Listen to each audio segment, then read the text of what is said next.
Halo semuanya, selamat berjumpa lagi di channel saya, Lisda Larasati Channel.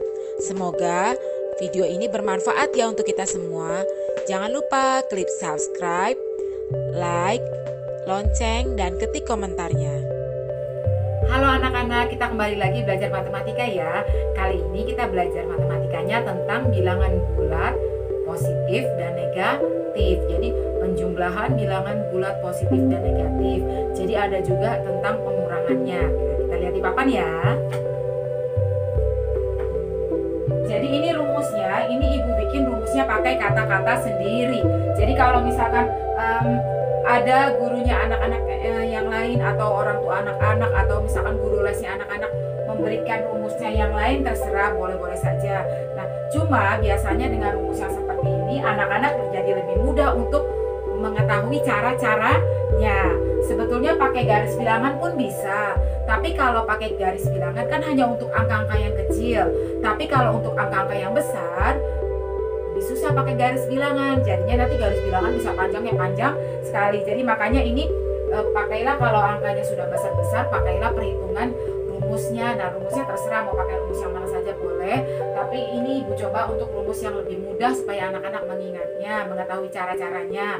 Nah, ini masih contoh yang angka yang kecil-kecil. Jadi kalau angka yang kecil-kecil anak-anak sudah paham, maka nanti jika ketemu soal dengan angka yang sudah besar-besar, maka anak-anak pun juga lebih mudah mengerjakannya karena dari angka yang kecil-kecil anak-anak sudah paham rumusnya atau cara-caranya. Kita lihat di papan ya. Jadi contoh yang pertama, 7 ditambah min 3. Jadi yang anak-anak harus ingat adalah kalau kanan dan kirinya beda, salah satunya ada min, salah satunya ada plus. Nah, itu bagaimana? Jadi anak-anak, langkah yang pertamanya adalah tentukan tanda yang angkanya lebih besar. Jadi anak-anak lihat tandanya nih. 7 itu kan positif, lalu 3 itu kan negatif. Berarti tandanya yang lebih besar, tandanya yang siapa? 7 kah atau 3 kah? Oh, tandanya yang 7, tandanya yang buat angka 7. Nah, angka 7 di situ kan berarti positif kan? Tanda positif di depan tidak pernah ditulis tanda plusnya gitu ya.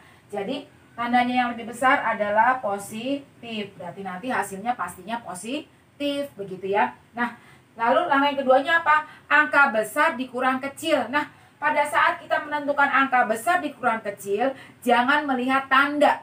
Dia tandanya plus kah, dia tandanya min kah, dia tandanya negatif kah, dia tandanya positif kah. Kita jangan melihat tandanya.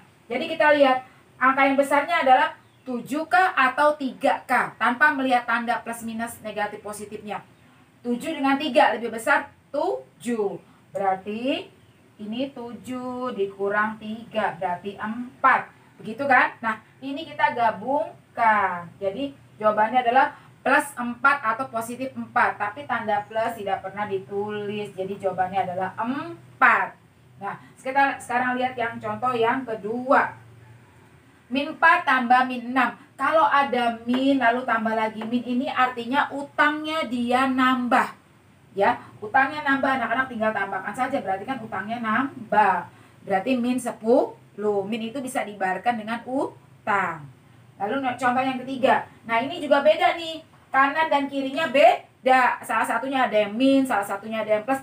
Caranya sama seperti yang ini tadi, langkahnya 2 kali. Yang pertama, tentukan tanda yang angkanya lebih besar. Jadi anak-anak lihat nih. Oh, 8 itu kan yang min. Terus 11 itu kan yang plus. Berarti yang lebih besar yang min apa yang plus nantinya? Oh, yang lebih besar adalah si plus, maka nanti hasilnya adalah plus, begitu. Ya, kalau misalkan yang lebih besarnya di sini, nanti hasilnya juga yang min misalkan gitu. Nah, sekarang langkah yang kedua apa? Angka besar kurang kecil. Angka besarnya siapa nih? Si 11 apa si 8? Tidak usah melihat tandanya, kita cuma ngambil angkanya. Berarti 11 dikurang 8, berarti jawabannya 3. Nah, plus 3 ini digabung, tandanya ini jawabannya adalah plus 3. Plus tidak pernah ditulis, berarti jawabannya 3 saja. Misalkan soalnya ibu ganti itu di sininya menjadi 5 gitu misalkan ya. Ya, anak-anak lihat nih. Soalnya ibu ganti min 8 tambah 5. Tanda yang mana yang lebih besar? Tanda plus apa tandanya yang min? Angkanya yang mana? Yang min itu angkanya 8, yang plus itu angkanya 5. Ya, berarti yang lebih besar adalah yang min karena dia angkanya 8, maka berarti nanti hasilnya adalah min, begitu. Ya, lalu ini untuk angka besar kurang kecil berarti 8 dikurang 3. Kalau ini juga hanya memperhatikan angka saja, tidak usah melihat tanda plus minusnya, positif negatifnya. Berarti 8 dikurangin 5 berarti 3. Lalu ini kita gabungkan, inilah jawabannya. Berarti jawabannya adalah min 3, begitu ya. Nah, sekarang contoh yang keempat, 8 dikurang 10. Ini juga sama, bagian kanan dan bagian kirinya beda, berarti langkahnya juga 2 kali. Langkah yang pertama, tentukan tanda yang angkanya lebih besar. Yang min itu angkanya 10, yang plus itu angkanya 8. Berarti mana yang lebih besar? Yang min, berarti nanti hasilnya pastinya min. Lalu angka besar kurang kecil, 10 kurang 8 apa 8 kurang 10? Kita nggak usah lihat lagi tandanya positif negatifnya, berarti 10 dikurangin 8 berarti 2. Berartilah ini jawabannya min 2. Ya, lalu kita lihat contoh yang kelima. Contoh yang kelima. Nah, contoh yang kelima itu kalau anak-anak ketemu min dempet gini, soalnya harus diganti. Jadi min ketemu min dempet artinya tambah